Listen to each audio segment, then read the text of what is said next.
Hi everyone, welcome back. In this video, I will be taking you through a step-by-step process of how to make elderflower jelly or jam. It's a very simple process, just the prep is a little bit time consuming because you have to pick each flower head. Remove out any dirt or insect by tapping the flour onto a tray and then gently rinse it off with water. Do not wash it too much because you will lose all the flavor. Remove all the thick stems. I'm doing this directly in 3 cups of apple juice. My apple juice is a little bit on the darker side because it is not a filtered apple juice. This is organic apple juice which has not undergone any filtration process, so it is a little bit on the darker side. Remove all the flowers and let it soak in this apple juice for at least 24 to 36 hours. The longer the better. This will infuse all the delicate elderflower flavor into this apple juice.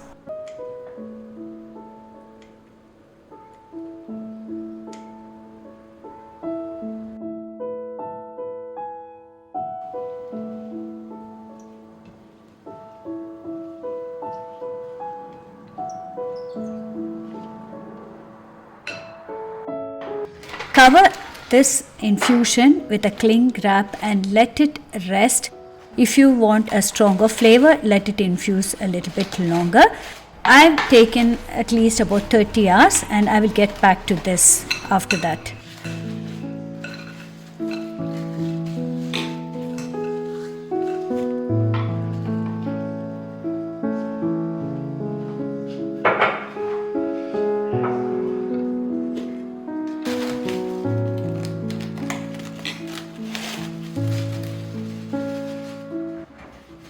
The next day, filter this flowers using a fine mesh strainer.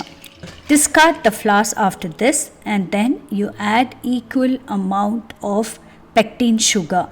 I will also leave the recipe in my blog and you can get a printable version of this. In case you don't have pectin sugar, add 3 cups of normal caster sugar and pectin or follow the instruction in the pectin box.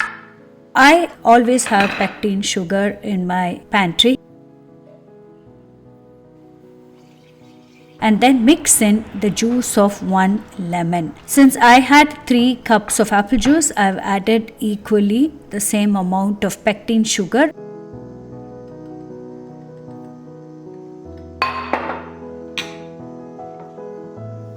Cook it in medium to moderate heat and don't overboil it. I made the mistake first initially of using a smaller pot, but this does bubble over and it starts to overflow. Then I changed it into a deeper muslin pan which is specially meant for making jam.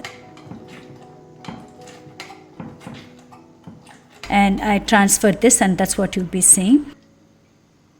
Before you start this process, it's best you keep a plate in the freezer so that you can test if the jam has reached the right consistency.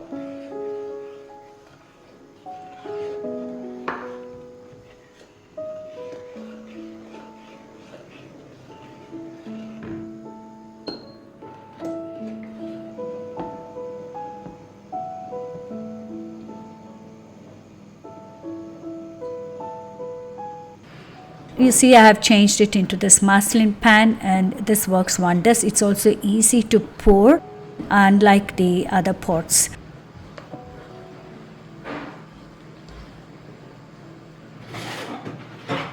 Next, drop a few drops of this mixture into this frozen plate.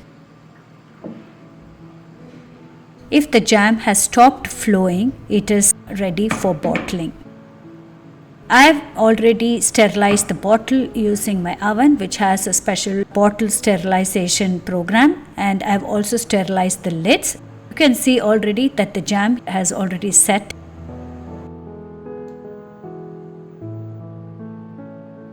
Leave about a centimeter gap before you close the lid and close the lid tightly. This gap ensures that there is enough vacuum to preserve the jam longer. But in case you are not very sure, you can do a water bath canning for about 10 minutes. I hope this video was useful, and it is now elderflower season. We have so much of it, and I hope you can also make this and let me know in the comments below how you got on with this recipe. Thank you for watching and see you in my next video. Bye bye.